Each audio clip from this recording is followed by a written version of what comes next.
ഇപ്പം നോക്കി ഒറ്റ സ്റ്റാറുകളില്ല. അതൊക്കെ പണ്ട് എന്തോരം സ്റ്റാറുകളാണ്. ഞാനാണെങ്കിൽ മിനിമം 1000 സ്റ്റാർ ഒരു ദിവസം എണ്ണി തീർത്തിട്ടേ കിടക്കാറുള്ളൂ. ജനൽ വഴി കണ്ടില്ലെങ്കിലോ ഞാൻ വാതിൽ തുറന്നിട്ട് എണ്ണി തീർത്തിട്ട് പോയി കിടക്കും. അതായിരുന്നു എൻ്റെ ഹോബി. ഈ കാണുന്നതൊക്കെ പിന്നെ സ്റ്റാർ അല്ലേ? പിന്നെ എന്തോ ഇത്? എടീ, ഈ കാണുന്ന സ്റ്റാർ അല്ല, ഇത് പ്ലാനറ്റുകളാണ്. പ്ലാനറ്റുകൾ ആണോ? ഇന്ന് ആ വെട്ട കൂടിയ സാധനം ഇത് പ്ലാന്റ് എന്ന് പറഞ്ഞേ. ഒരു മിനിറ്റ്, ഞാൻ ഫോണിലൊന്ന് സൂം ചെയ്ത് നോക്കട്ടെ. ഇതിൻ്റെ കാര്യമാണോ നീ പറഞ്ഞത്? ഇത് പ്ലാന്റിന്റെ ഫോട്ടോ എടുത്ത് വെച്ചേക്കുന്നത്. ഒരു പുഴ കൂടി തന്ന അനക്കം. ആ ശരിയാ, എല്ലാം മ്യാവലി ആയിരിക്കടാ, പേടിക്കണ്ട. അതാരും ഇവിടെ താമസിക്കുന്ന പുള്ളിയാണോ? അല്ലടാ, പൂച്ചയില്ലേ, മ്യാവ് മ്യാവ്. പേടിച്ച് നിൽക്കുമ്പോൾ ആണോ നിന്റെ ഒരു തമാശ? വീടിൻ്റെ ഉള്ളിൽ നിന്ന് സൗണ്ടൊക്കെ കേൾക്കുന്നത്. ഇനി വരെ പ്രേതം വല്ലതും ആണോ? ആൾക്കാരിവിടെ താമസിക്കാത്തയില്ലേ? എടാ, അതിൻ്റെ പുറകിലേ ഒരു ബാക്ക് സ്റ്റോറി ഉണ്ട്.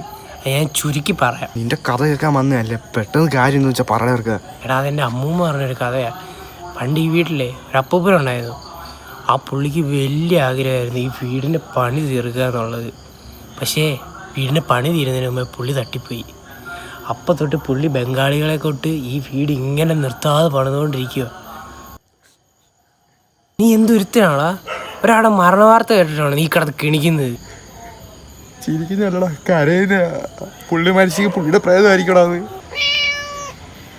എവിടെ പട്ടി വരയ്ക്കുന്നു. പ്രേതത്തെ കണ്ടിട്ടാ. പട്ടികൾക്ക് പ്രേതത്തെ കാണാം. താണ്ട്ര മാപ്പില്ല വീട്ടിൽ. എടാ, മാപ്പില്ലെന്ന് വീട്ടിൽ. സ്കൂളിൽ പോയിട്ടില്ലല്ലേ? ഒരു വിവരവും ഇല്ലല്ലേ? മാപ്പില്ല വീട്ടിൽ നിന്നല്ല, വീട്ടിൽ കയറിയ മാപ്പില്ലെന്ന്. ക്ഷമയില്ല, വീട്ടിൽ കയറാൻ പാടില്ലെന്ന് അർത്ഥം. ഞാൻ എന്തായാലും ഒരു കാര്യം തീരുമാനിച്ച്, ഞാൻ വീട്ടിൽ പോവാ.